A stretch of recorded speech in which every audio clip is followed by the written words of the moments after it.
Hi, Tony here, and we're coming back at you today. I hope you're doing well. And we've got an update on my Ho'oponopono process that I've been using throughout my life, and then also a little brief preview of the discussion that I'll be leading at Vicki's Books, Rocks, and Readings over in Moline, and I'm very fortunate to get to do that. And so, first of all, my update with Ho'oponopono. In the past few weeks or so, I've had a lot of emotions coming up, so it's been a perfect time to do that. A lot of anxiety, a lot of guilt, a lot of that type of stuff just coming up. Sometimes I don't even know why, but I can feel the emotion, and so I've been using Ho'oponopono to help me clear it. And sometimes I do know why, and then it's a little bit easier to go after, but either way it helps. So what I've been doing with Ho'oponopono is each time I am about to be in a situation or a scenario that would bring up emotions, or be around a person or people that would bring up emotions, or just being around anyone in general, I will clean on that feeling from the person or from the event that I usually get. So before I teach a student, I'll close my eyes, imagine them, and I'll do my Ho'oponopono. I love you, I'm sorry, please forgive me, I thank you. And sometimes if it's a particularly triggering situation, I will imagine the situation and then do my Ho'oponopono on it.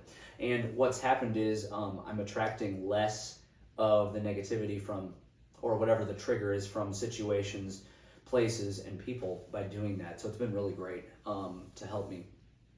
And then I've been using it anytime anything comes up, even if I'm around no one. Because sometimes stuff comes up for reasons that we just have no way to identify, and that's okay, but that drives me nuts sometimes, I'll admit. Something comes up and I cannot identify it, I cannot logic it, I cannot wrap my head around it, and so I'm just like, oh man, I just don't even know where it's coming from. But it does not matter where it's coming from. It's nice to know, but it doesn't prevent you from clearing it. Yeah, so that's been my update, and I'm going to continue doing Ho'oponopono. It works very well.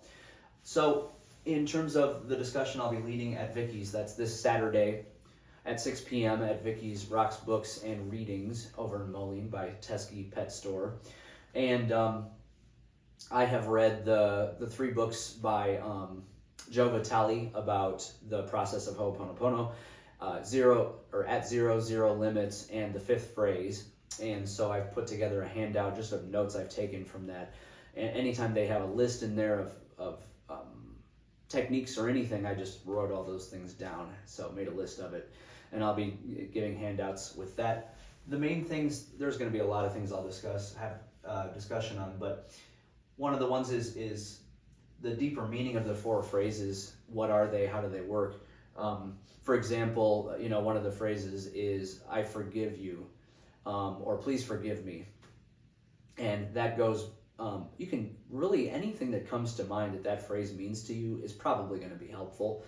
Some of the things that were in the book, what that means, I forgive you, is you forgive yourself for things that have come up. You forgive others for bringing things into your world, or for at least making you aware of things in your world. You're forgiving ancestors, you're forgiving anybody, really, anything you want, anybody, any place, anytime. So that kind of thing with the deeper meaning of the four phrases. And then we'll also go over some advanced clearing methods and tools, how to use these things, when to use these things, what situations. And really, any way you use this that works for you is good. So these are just going to be things that people have used and benefited from, but they're just things created by people no smarter than you or I. So we can all do that. But it's good to have examples. I feel like it's good to have concrete ways of doing things. So yeah, those are going to be the main things with regards to that. And I forgot also, emotional freedom technique. That's another technique, if you've ever heard of it, to help release things. We have meridians through our body, like ley lines of the earth, that connect points of spiritual significance. We have meridians in our body that do the same kind of thing, and we can affect those. We can release things by tapping in certain areas. It's called tapping, or EFT, emotional freedom technique. So that's another example of an advanced technique that we can be going into at the discussion. about how to incorporate that with the Ho'oponopono. So and it's a free event, so if you are interested, please join us. And so yeah, that's my Ho'oponopono update. Hope you are well, and if anything resonates with you, feel free to leave a comment below.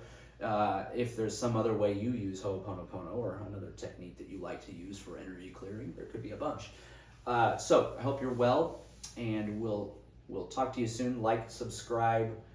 You can donate to the Patreon. It's in the description if you feel so moved. And I hope you all have a wonderful rest of your day, week, life, year. Peace.